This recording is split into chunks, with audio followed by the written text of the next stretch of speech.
Hello friends, welcome back to Book Adda. दोस्तों, पिछली video में आपने डेल कार्नेगी की book how to win friends and influence people से 6 प्रिंसिपल सीखे थे। आज आप इसी बुक से लोगों के साथ व्यवहार करने के 4 और प्रिंसिपल सीखेंगे, जिससे आप लोगों के बीच पॉपुलैरिटी प्राप्त कर सकेंगे और उन्हें अपना दोस्त बना सकेंगे। इससे पहले हम वीडियो में आगे बढ़ें, आप वीडियो को लाइक जरूर कर दें और अगर आपने चैनल को अभी तक सब्सक्राइब नहीं किया है तो सब्सक्राइब जरूर कर लें और बेल आइकन भी प्रेस कर दें ताकि आप ऐसी नॉलेजेबल वीडियो मिस ना करें। So let's begin. Number 1, don't argue with anyone. Dev और अभी एक चाय की दुकान के पास खड़े होकर बातें कर रहे थे। इतने में वहाँ शिखा आ जाती है और तीनों आपस में बातें करने लगते हैं। तभी शिखा उन्हें एक मजेदार स्टोरी सुनाती है और बताती है कि यह स्टोरी बाइबल से है, लेकिन देव ने यह स्टोरी शेक्सपियर की बुक से 2 दिन पहले ही पढ़ी थी, इसलिए उसने खुद को महत्वपूर्ण दिखाने के लिए कहा, बकवास, ऐसा नहीं हो सकता, यह शेक्सपियर की बुक से है। इसी बात को लेकर शिखा और देव बहस करने लगते हैं। तभी अभी देव को शांत रहने का इशारा करता है और उस स्टोरी को बाइबल का ही मानने को कहता है। अभी उस स्टोरी को बाइबल का मान लेता है और बहस समाप्त हो जाती है। जब देव और अभी वहाँ से वापस घर आने लगते हैं तब देव अभी से पूछता है, अभी तुम्हें तो पता था वह स्टोरी शेक्सपियर से है।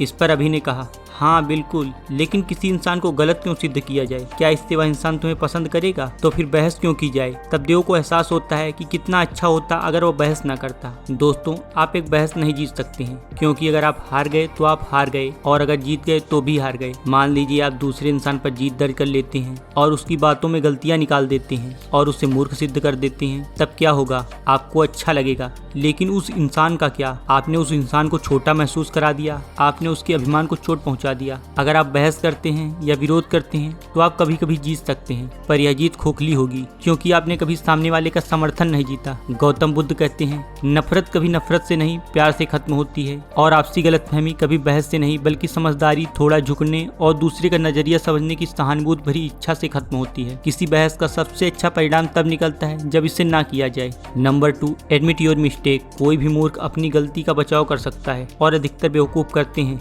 लेकिन अपनी गलती स्वीकार करने से इंसान भीड़ से अलग दिखता है और शराफत का एहसास देता है। इसे की स्टोरी से समझते हैं। एक दिन आर्थर पार्क में अपने कुत्ते को टहला रहे थे। वहाँ कुत्तों को बिना मास्क के टहलाना गैर कानूनी था। तभी उनका पाला एक पुलिस वाले से पड़ जाता है। पुलिस वाले ने कहा, बिना मुंह बांधे कुत्ते को पार्क में छोड़ने के पीछे तुम्हारा मकसद क्या है? तुम्हें नहीं पता यह गैर कानूनी है? इस पर आर्थर ने कहा, माफ करना, लेकिन मुझे नहीं लगता यह किसी को नुकसान पहुंचाएगा। पुलिस वाले ने कहा, कानून को इस बात से कोई फर्क नहीं पड़ता कि तुम्हें क्या लगता है, यह किसी को भी काट सकता है। इस बार तो मैं तुम्हें छोड़ रहा हूँ, पर आगे से इसका मुंह बांध के रखना, नहीं तो फिर जवाब कोर्ट में देना। यह कहकर पुलिस वाला वहाँ से चला गया। आर्थर को कुत्ते का मुंह बांधना पसंद नहीं था, इसलिए वह मौके का फायदा उठा लेते थे। एक दिन आर्थर फिर अपने कुत्ते को बिना मास्क लगाए टहला रहे थे। तभी फिर से वही पुलिस वाला आदमी आ जाता है। पुलिस वाला कुछ बोलता उससे पहले ही आर्थर ने कहा, ऑफिसर, आपने मुझे रंगों हाथे पकड़ लिया है, मैं दोषी हूँ। आपने मुझे पहले भी चेतावनी दी थी कि मैं कुत्ते को बिना मुंह बांधे न घुमाऊं। पुलिस वाले ने नरमी से कहा, इतना छोटा कुत्ता किसी को नुकसान नहीं पहुंचाएगा।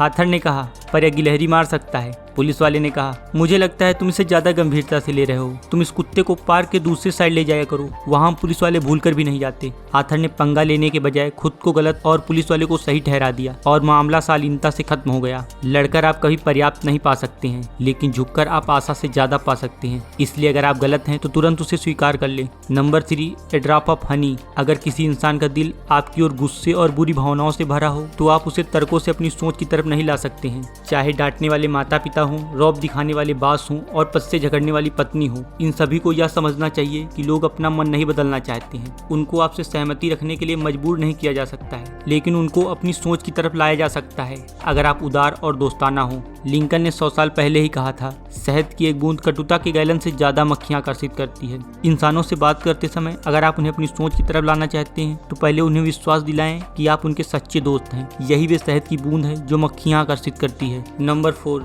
Challenge them. चार्ल्स श्वाब के मिल का एक मैनेजर वर्कर से ज्यादा काम करवाने के लिए उन पर दबाव डालता था, उन्हें गालियां देता था, उन्हें जॉब से निकालने की धमकी देता था। इसके बाद भी वह वर्कर से ज्यादा काम नहीं करवा पाता था। यह बात मैनेजर ने चार्ल्स श्वाब को बताई। श्वाब ने नाइट शिफ्ट शुरू होने से पहले एक वर्कर से पूछा, आज कितने प्रोडक्ट बने हैं? वर्कर ने कहा, सर 6 बने हैं। चार्ल्स श्वाब ने बिना कुछ बोले फर्श पर 6 लिख दिया और चले गए। जब नाइट शिफ्ट के लोग काम पर आने लगे तो उन्होंने फर्श पर 6 लिखा देखा और डे शिफ्ट के लोगों से पूछा, इसका क्या मतलब है? डे शिफ्ट के लोगों ने बताया कि बड़े बॉस आए थे और उन्होंने पूछा था कि आज कितने प्रोडक्ट बने हैं और हम लोगों ने उन्हें 6 बताया था। उन्होंने फर्श पर 6 लिख दिया था और चले गए थे। फिर अगले दिन जब स्वाब मिल से गुजरे तो उन्होंने देखा नाइट शिफ्ट वालों ने 6 मिटाकर 7 लिख दिया था। जब अगली सुबह डे शिफ्ट वाले आए तो उन्होंने फर्श पर 7 लिखा देखा। उन्होंने सोचा नाइट शिफ्ट वाले उनसे बेहतर नहीं हो सकते, इसलिए उन्होंने पूरे जोश से काम किया और डे शिफ्ट समाप्त होने पर फर्श पर 10 लिख के चले गए। आगे ऐसे ही चलने लगा। जल्द हुआ मिल जो दूसरों से बहुत पीछे थी उसने बाकी मिलों से ज्यादा प्रोडक्शन शुरू कर दिया था। चार्ल्स स्वाब का मानना था कि काम करने का सबसे अच्छा तरीका यह है कंपटीशन को बढ़ा दिया जाए। यह लोगों की भावनाओं को बढ़ाने का सबसे सटीक तरीका है। दोस्तों, अगर बातें काम की लगी हों तो इसे अपने फ्रेंड्स और फैमिली मेंबर्स के साथ शेयर जरूर करें। अगर आप किसी अन्य बुक की समरी देखना चाहते हैं तो उस बुक का नाम कमेंट करें, हम उस बुक की समरी बनाकर जरूर अपलोड करेंगे। तो फिर मिलते हैं एक नए वीडियो में।